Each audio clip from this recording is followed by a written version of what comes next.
Perched high above the Angeles National Forest, Mother Nature proudly displays her beauty, depth, dimension, life. But what if one day, beauty becomes the beast? The noises that it was making, it was calling you. You know, there's nowhere to go. You can't escape. At that time, I just prayed. We went from daylight to darkness in a matter of seconds. 5,600 feet high above LA, a narrow 6-mile winding road leads to the apex of heroism and loss.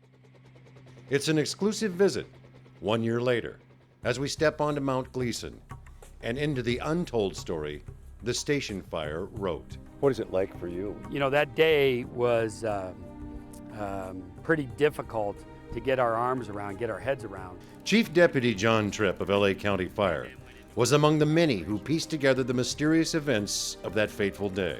And right around this area here is where we found that the Camp 16 vehicle. 2 dedicated firefighters, Captain Ted Hall and firefighter specialist Arnie Quinones, killed protecting Camp 16 from an advancing blaze. What happened in here? How did it all come about?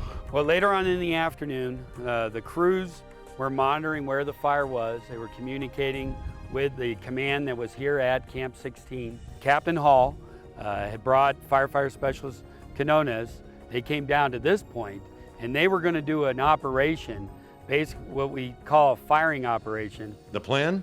To set a fire below the camp to stop the main fire from hitting Camp 16, then protect structures and put out spot fires.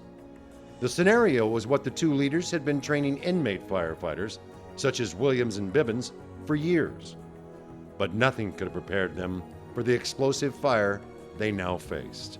Seen the trees light up on fire before the flames even hit them. Squirrels just light up on flames. And we were trapped. Once firefighters determined that this building and the others at the front of the fire were not salvageable and that they had to get out, they decided to make a last stand. And that last stand would take place at the Chow Hall. I think it was about maybe 3 o'clock in the afternoon, and it looked like it was 2 o'clock in the morning. And their 2 leaders, still out there somewhere in the inferno. Captain Hall, you know, he said, you know, clear the road, clear the road. I'm coming back to camp. Battalion Chief Scott Hale of LA County Fire recalls the final radio call from Captain Hall. I thought he was coming back to camp the same road he went down. I didn't know what happened. The sinking feeling set in. So the fire rolls over that building. Everyone's hunkered down in here, but you've got problems here already. That's originally the firefighters were still out trying to use fire hoses to protect the building. But then it became evident that there was smoke started to build up in here. The kitchen was on fire. Captain Sharon Henry of the California Department of Corrections and Rehabilitation was the only female on the mountain that day. A firefighter came in, he dropped down to his knees. He said, "There's no oxygen outside."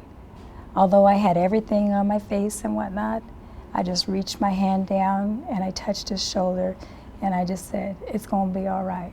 And what happened next was nearly indescribable. These flames were over 300 feet high.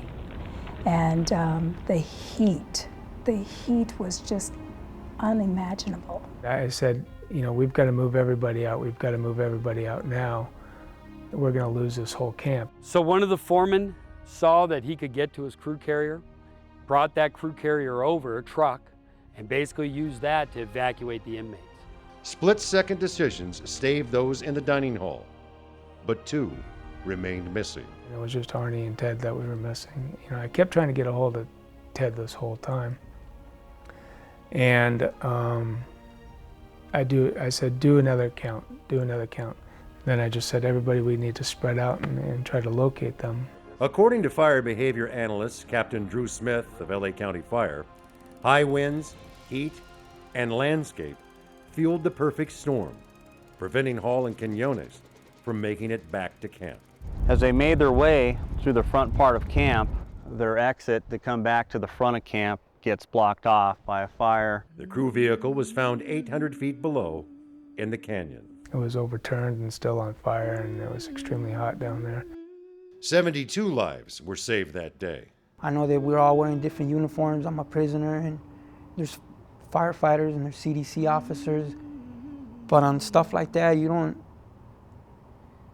want anybody to get hurt. Those lives forever changed. You'll never forget, but you have to move on. 2 fallen heroes, one last act of courage, forever a reminder. This is hollow ground for us. And this will always be August 30th of 2009.